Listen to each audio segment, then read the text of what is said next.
to have you all join. Thank you for taking the time this morning.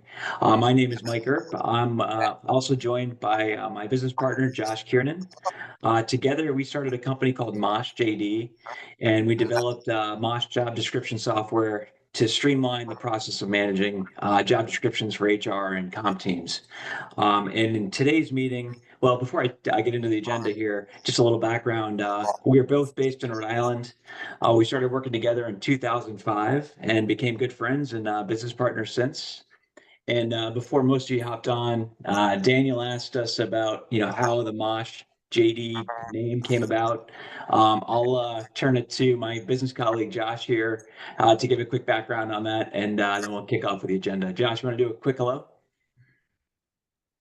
Sure. Thanks, Mike. Yeah, we're excited to be here. Josh Kiernan with Mosh JD.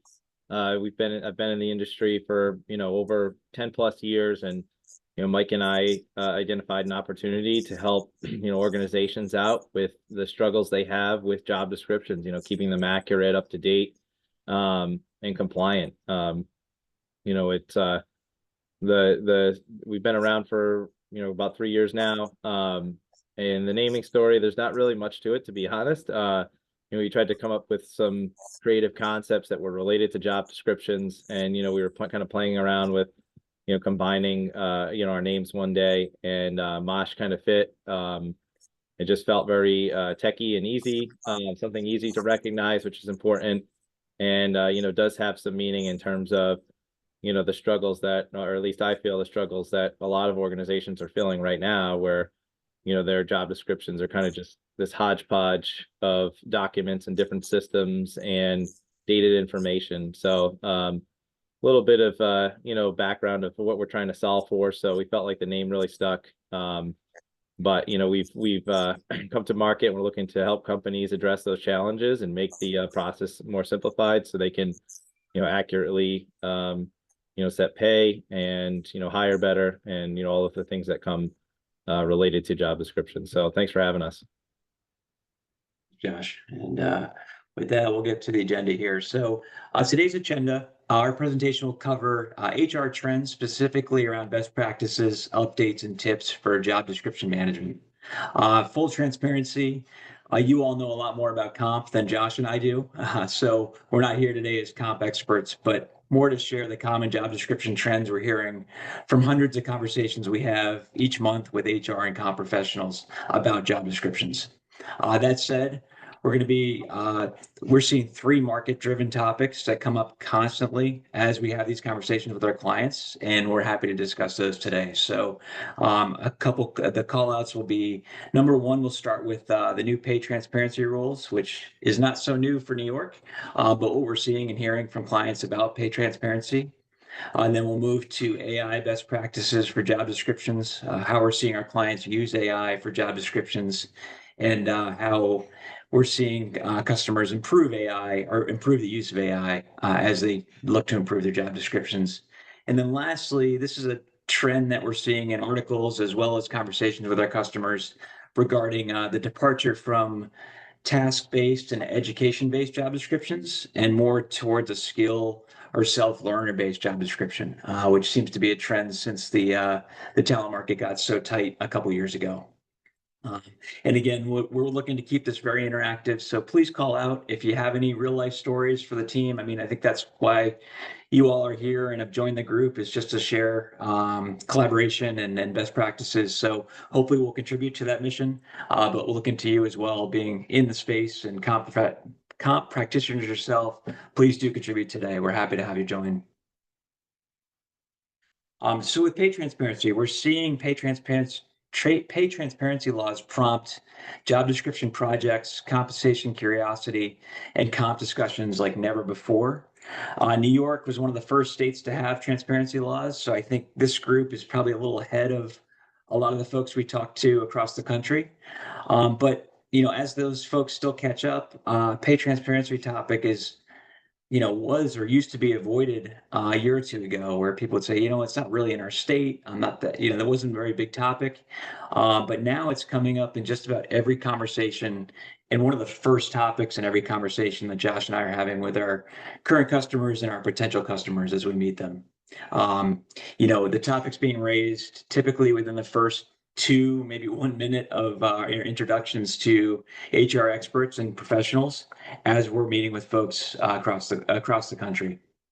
Um, we used to hear job description projects driven more by M&A events or a new compensation or HR leader started at an organization, or just the inefficiency of job description files in multiple places was creating issues. But now pay transparency is driving, I think, our last three client projects and easily more than that, going back a month or two.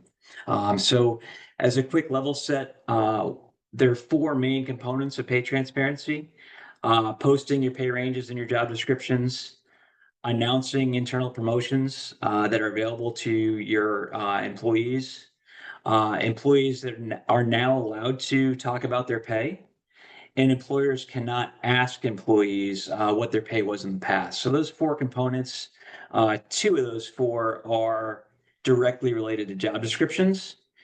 And our customers are indicating to us that all four of those components are affecting frontline managers in a big way. So I wanted to talk about both the job descriptions, but also what we're seeing and hearing as we interact with HR professionals, but also friends, family, and colleagues that are frontline managers. Um, any comments or points? And I just want to pause there for any quick questions or thoughts before I move to the next topic here. Nope. Yeah, Good to well, go. I just wanted to add that Yeah. one thing that I saw as a consultant in my prior role was a lot of inconsistency, not just between job descriptions, but between the actual stated minimum requirements on the description versus the candidates that the managers wanted to bring in. So I don't know if you'll get to that, but we often have, I call it colloquially kind of call it the Bill Gates problem, where typically it's in tech because so much of this technology is so new, but they being the managers will say, well, we just lost Jeff, and he had 15 years of experience, so the person that replaces him, in order to be as efficient as Jeff, they need 15 years of experience. But the role that we're talking about is like, a manager role. We're not talking about a director. We're not talking about a CFO. And so they insist that they need all of this experience, but I come back to them with pay that's like twice over the range. And they're like, what's going on here? And I'm like, the person that you're looking for is an executive. I'm sorry to tell you, like Jeff, he was here for 15 years, but anyone with 15 years of experience in this language is not going to want to take this role, not at the comp that we're offering. Yep. I can't agree more, Matt. Thank you for that. And I think it gets back to, frontline managers. Before I started this job description software company with Josh here, I was a frontline manager for 7 years. And I didn't know the slightest thing about compensation, the science, the art, how it works, that there's even a team or an expert behind the scenes that was putting together these pay ranges. So, we see as folks leave an organization and the managers want to hire back to fill that position, there's title inflation, there's title fraud is a common buzzword we're seeing and hearing. But you're right that the bulking up of the job description, where it gets crazy when you start to look at benchmarking that job after They somebody want to leaves after hire the 15 years. person, not the role, basically. Exactly. Yeah, exactly. Um, so, I think about that. So as I consider that more, like I was working with HR professionals in HR software for 10 years, and then I was a frontline manager for 7 years after that. And, I didn't know how pay scales were created. So, as it wasn't until I worked for a compensation software company that I learned the basics of methodology and technology and the process behind the scenes.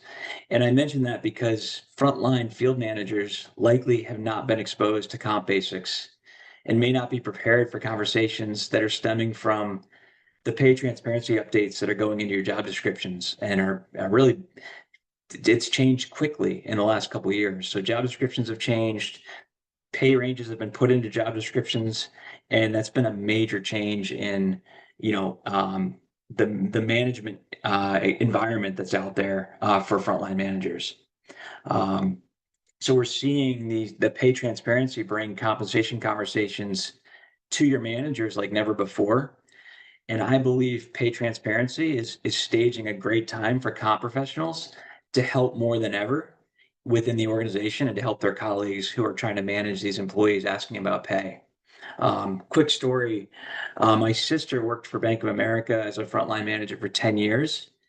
And I was talking to her about how compensation works, and she showed a huge sense of relief when I explained that they're experts at corporate and Bank of America who go through this thoughtful process of setting pay ranges and and use salary surveys every year. She'd never known about salary surveys. So, I mention this because most managers don't even know what a salary survey is. And your managers may not realize they have knowledgeable comp expertise in you behind the scenes that they can pull in and help with these conversations when employees ask why they aren't at the top of the range when the job posts with the pay range on it.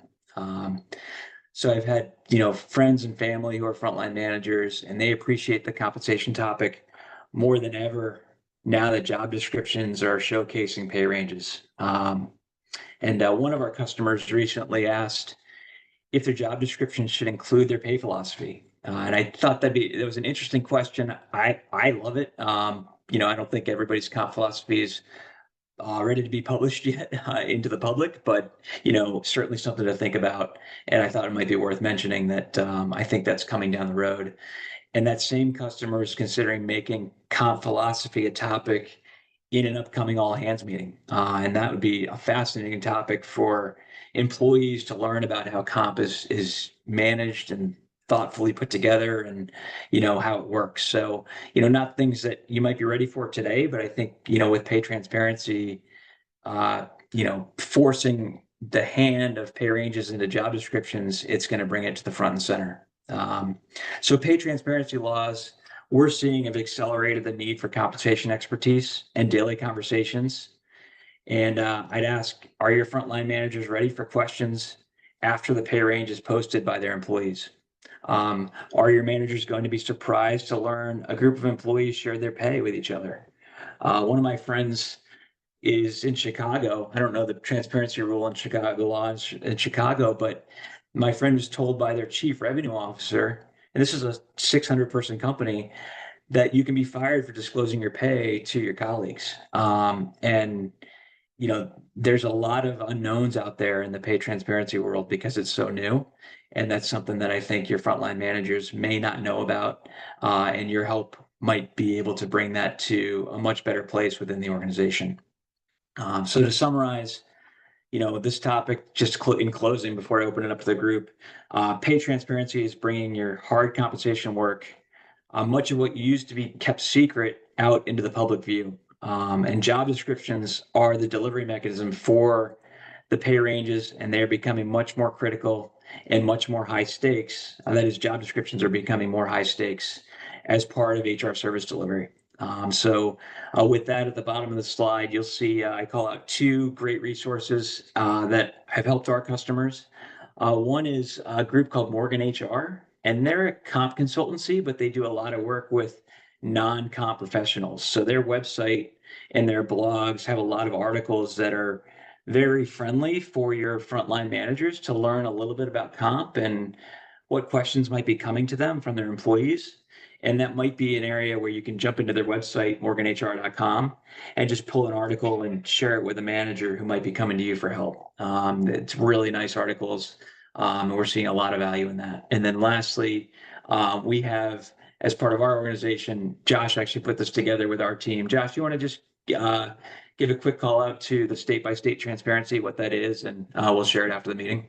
Yeah, definitely. So after the meeting, we can share this with you. It's a live hyperlink, and what we've done is the research, on anyone who has this link's behalf to give you a high level as well as like direct hyperlinks to these state laws, so that you can get a bird's eye view of what the requirements are per state.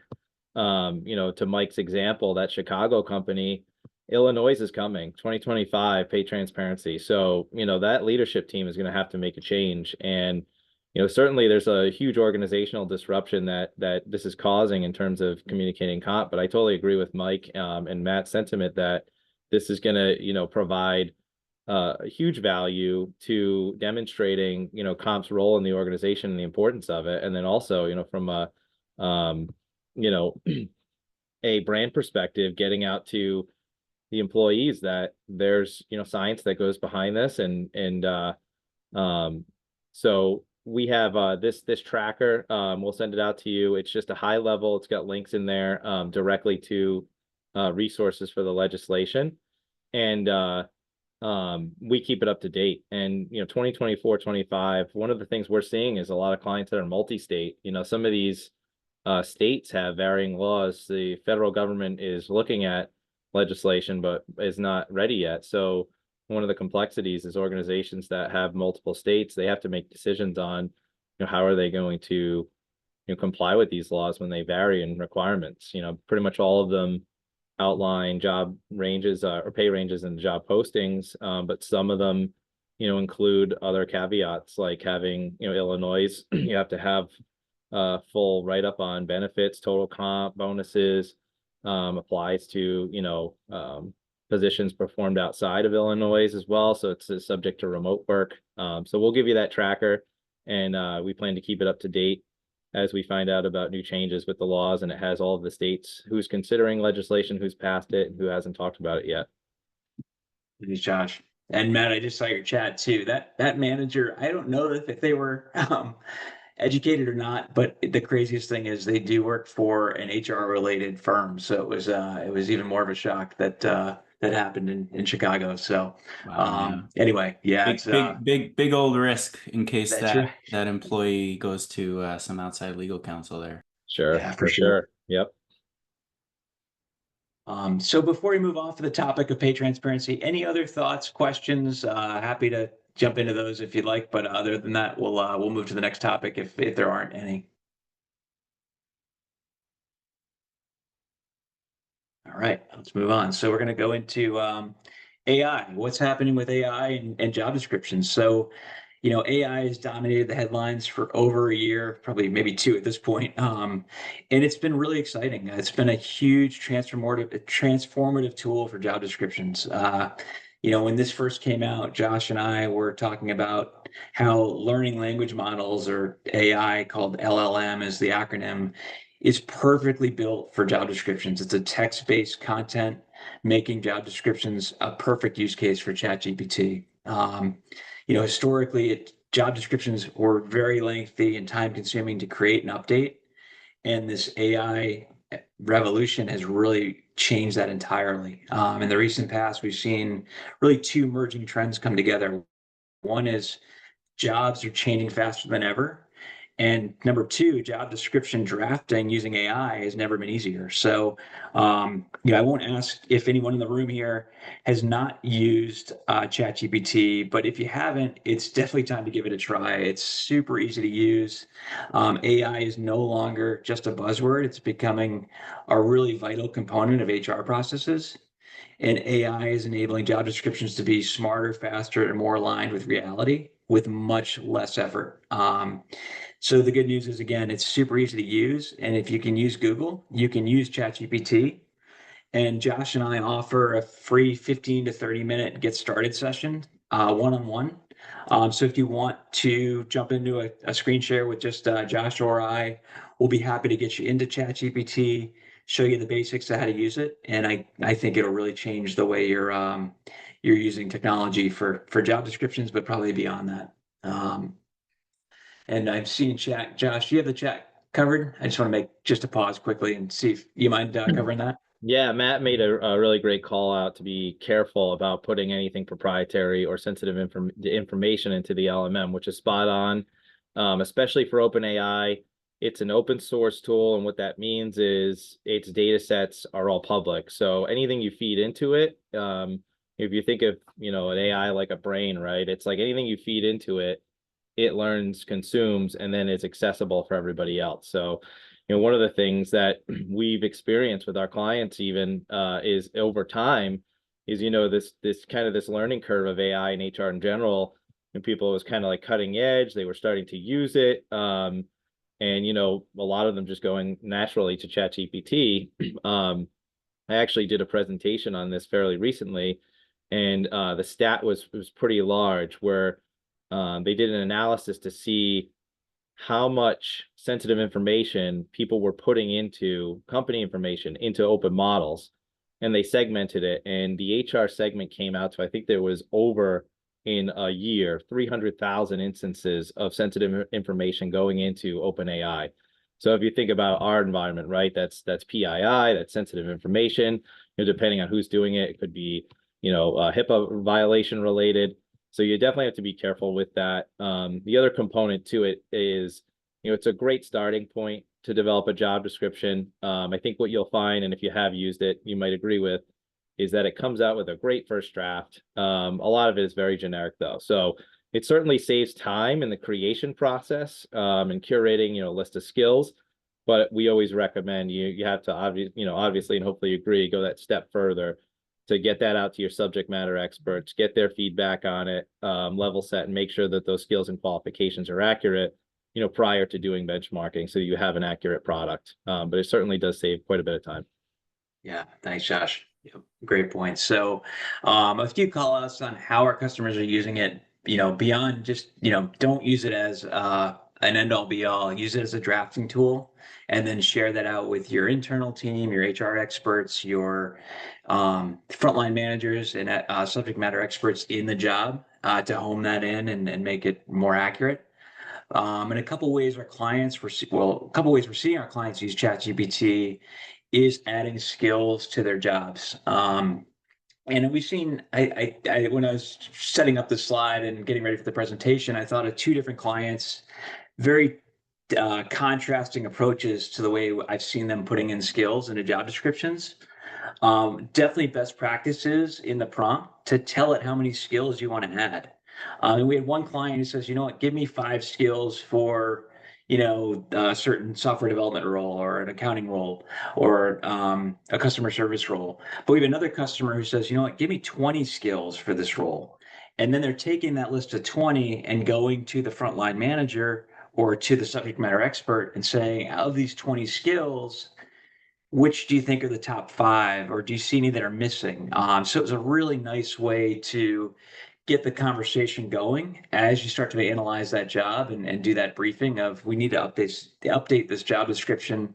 And rather than starting from a blank slate, you're starting with 5 or 20 skills and adding or subtracting from it. So it was a nice use case with 2 different customers. I figured I'd share that as something that we see our customers doing.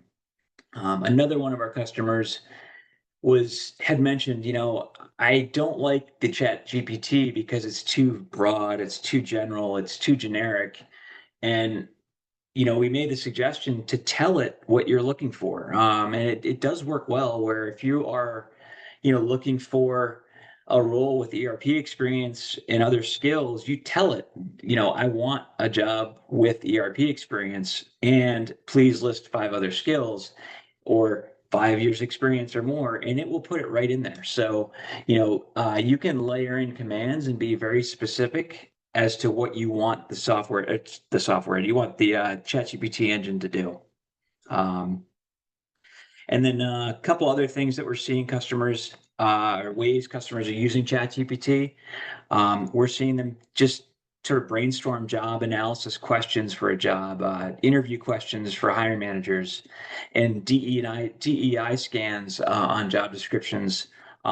Just to give a quick scan of maybe call outs, sensitive wording, or something like that.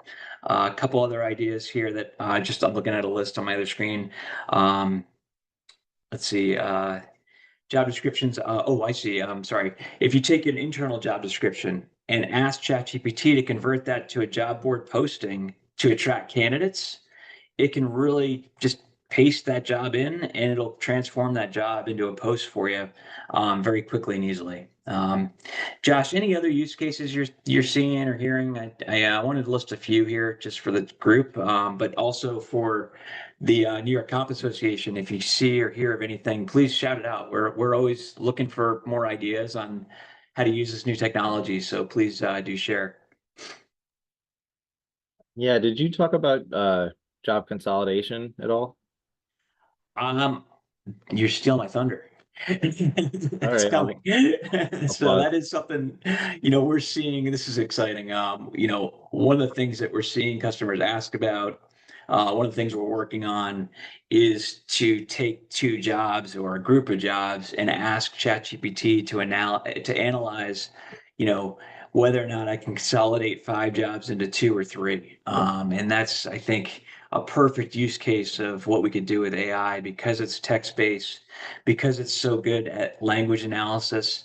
That could take a job catalog that's 500 jobs into a job catalog that's down to 400, or hopefully, consolidate and get rid of, some needless additional titles that you might have in your catalog. So that is something that we're working on and we're excited about, and we have a lot of customers and prospective customers who are asking for that. Yeah, and it's something that with the premium version of ChatGPT, you can do it. Again, to Matt's point, you have to be careful about sensitive information. And it is a little bit of a manual process in the sense that I haven't been able to figure out a way, I don't know if it exists quite yet, where you can do more than, maybe like two jobs at a time. So there is the ability where you can feed with the premium version, instructions, kind of create your own custom ChatGPT based on a use case, and it does have the ability to scan documents like a PDF or Word. So it's something that is a little advanced, but we're, again, like Mike said, looking to simplify and expand on.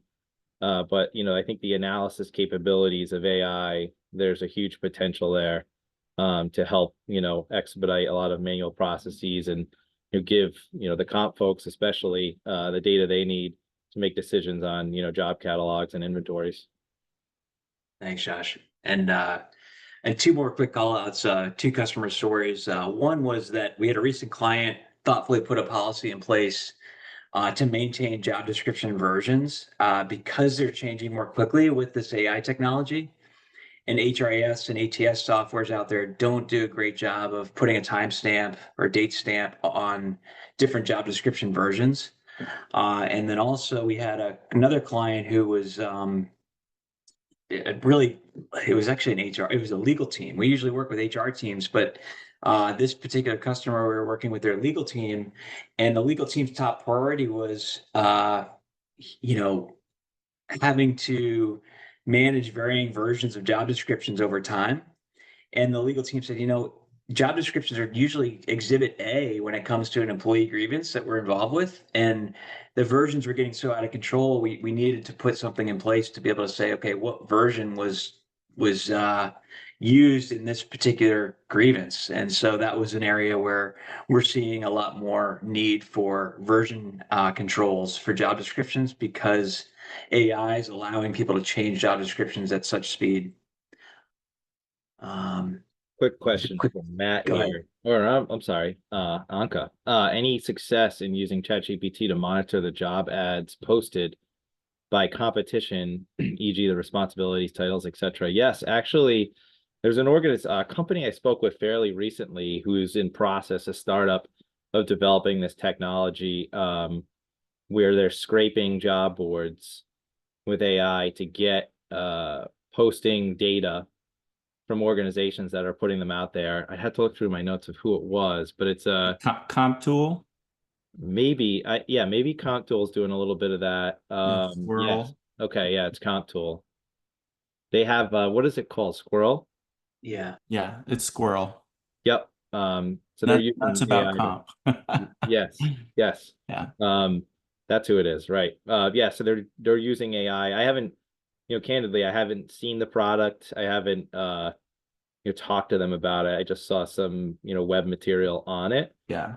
I think it's pretty new, but It's I'm pretty not new. It's pretty good. I'm not going to say much because this is not, I'm not going to advertise for them, but we actually had them talk to us, I want to say 2 years ago now.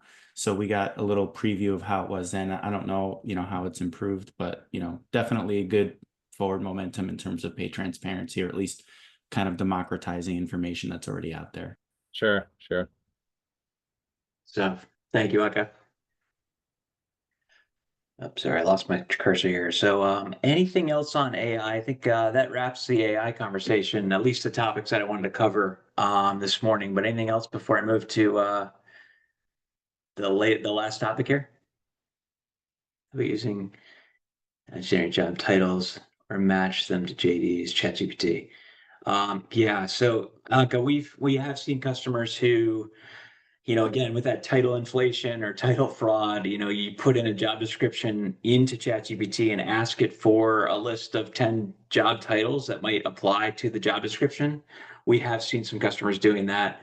Not too much, but I think that's definitely an area that ChatGPT could help with. And I know of one customer that was using it, at least one customer that was doing it that way. I don't know if that's the use case you're referring to, but that is something we've seen. Thank you again. All right, so the next and final topic here. So, we've seen two very recent customer projects involve a shift away from traditional education or task-based job descriptions and more towards skill or outcome-based focus. And, I was scrambling a little bit as these two projects came across my desk to figure out what the background is, what the reasoning is. And it's really interesting how in the last few years, especially with the talent market being so tight, how this is changing the job description content that's out there and causing clients of ours or prospective clients of ours to update their job descriptions in a different way than what we've seen in the many years before. So it does make sense given, and this is just based on my research, that skill education, such as coding or digital marketing, is readily available on for free online. It's you can get complete university courses available on YouTube. I think from Stanford University they offer a computer science full course 40 hours right on YouTube. So traditional college education costs have been increasing like crazy, while self-learning courses and YouTube have been giving learners access to high quality education at scale and on demand. So I think with the talent shortage, we're really seeing this change come about pretty strongly. The new term we're hearing about, and you probably heard this in the market too, especially in HR articles and in the HR world, is called non-traditional learners, which refers to those who are, learning on demand or high demand skills outside of school, formal schooling, I should say. One customer summarized the new approach very well. He said, "We care more about what candidates and employees can do rather than where they learn to do it." And not only can people learn on their own through these free and low-cost online courses, but their expertise can be showcased in digital portfolios like GitHub, which is a coding I guess, community online. So the portfolio platforms are providing tangible evidence of skills mastery, much like a diploma had done for years before. So, as I was researching this, I found, and, I think it was interesting. If I told you non-traditional learners are higher quality workers in many ways to organizations. Ahead of this session, I did some quick research and found employees who are hired based on their skills and potential are often more engaged and loyal. Employees without a traditional four-year degree stay 34% longer at organizations, so lower turnover. And self-learners are proving to be great for employers looking to broaden their pool of candidates if they're having trouble filling positions or filling positions timely. Two of our recent customers are rewriting their job descriptions to reflect this. And a recent study found nearly half of employers removed college degrees from certain roles, and 72% prioritize skills and experience over degrees. And we're seeing this mostly in technology, manufacturing, and service orgs. Obviously, we're not seeing hospitals remove the PhD requirement or the MD requirement, but I don't know if there's any folks on the line here in the comp community in New York Comp Association that are in manufacturing or tech or service, but really curious to see if that's something you're seeing. It looks like there is a chat. I'm going to pause, and Josh, would you mind covering that chat if it's a question? Yep, couple questions. First one was for Matt on this topic. Was wanting to hear more about companies dropping the four-year degree for basic admin roles. I don't know if you have any more light you want to shed on that, Matt, or give some stories you can share, Mike. Yeah, happy to. I mean, keeping it quick for me, but I know again, it's been a few years now. It's been about 5 years since I was consulting, but one of the last big clients I had was a big manufacturer of kind of high precision equipment. Think for like the airline industry, things like that.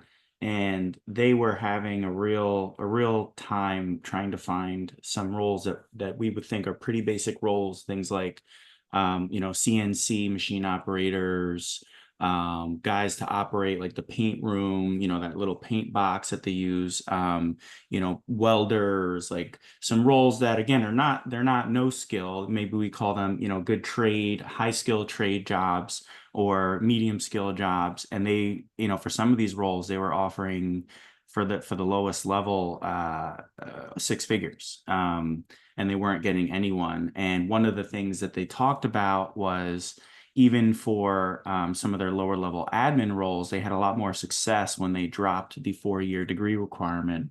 And I've seen headlines. I haven't really dug into it as much, but I certainly try to support it of folks that not asking these people to take on massive amounts of debt for a role that is realistically going to pay 60, 70K a year, if that, that's in a high cost area. It just doesn't really make any sense. And there's nothing that a lot of these folks do that can't be learned on the job. And in fact, I would even challenge and say that's true of the vast majority of knowledge jobs, with the exception of maybe some very technical jobs where you do need that underlying framework of, something like engineering, you need the math framework. But as you said, a lot of that stuff, if you're motivated, you can learn a lot of that foundational stuff online.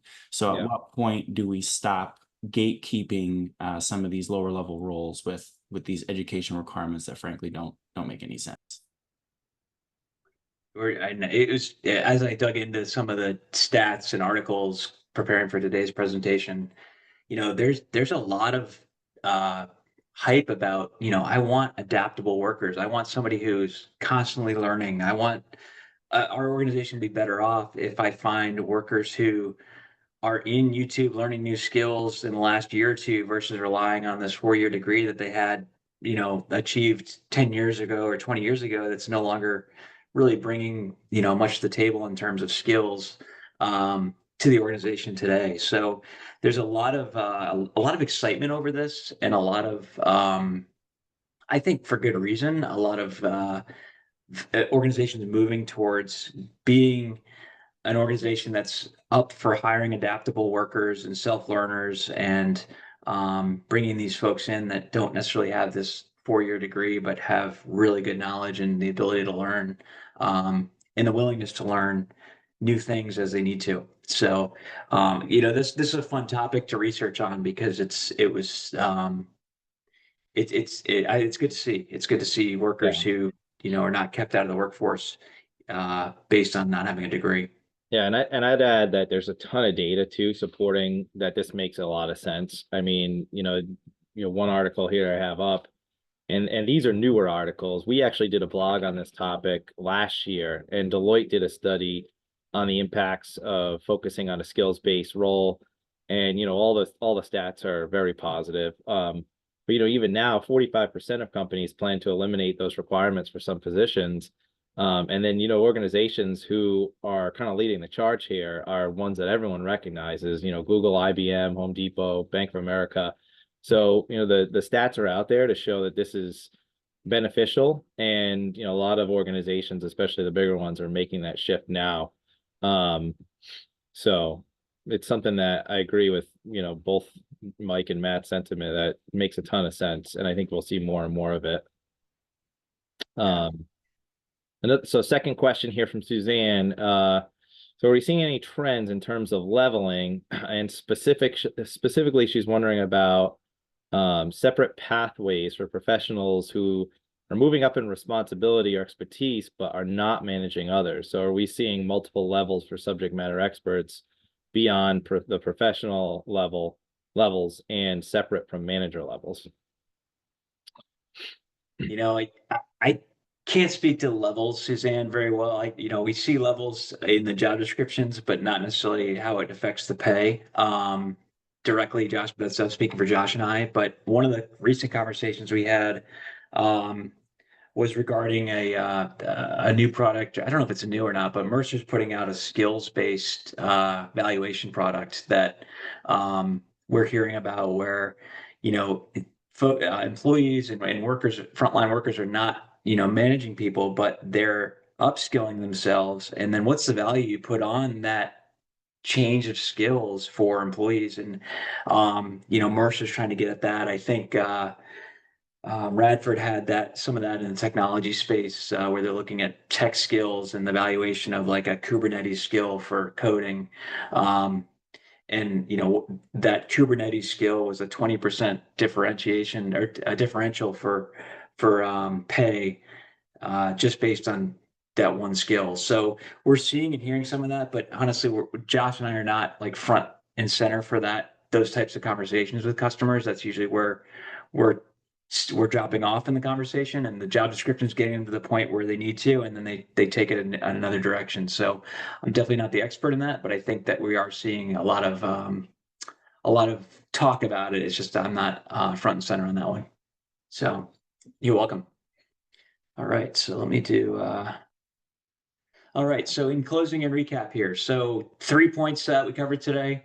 AI is great for drafting job descriptions, not for writing job descriptions. So definitely keep the drafting going, and then share that out with the team.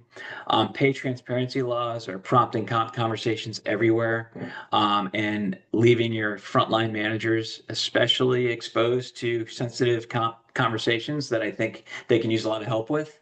And then lastly, we're seeing a big shift from education-based to skill-based job descriptions. So as far as next steps go here, and in closing, Josh, you want to close us up? I'm going to take a sip of water here, and we'll close from here. Thank you. Yeah, of course. Yeah, thanks again, everyone, for joining. We hope that you found this information valuable. We've got a couple after webinar resources that we're happy to share with you. You just shoot us a quick email, let us know that you're interested. We can reply back with those resources.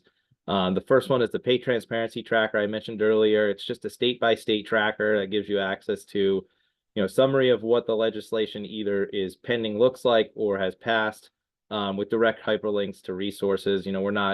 Mike and I are not labor attorneys, so we're given just like a high-level overview and then direct access to the link so that you can quickly, go in and see which states have passed them, which are considering, which haven't talked about it.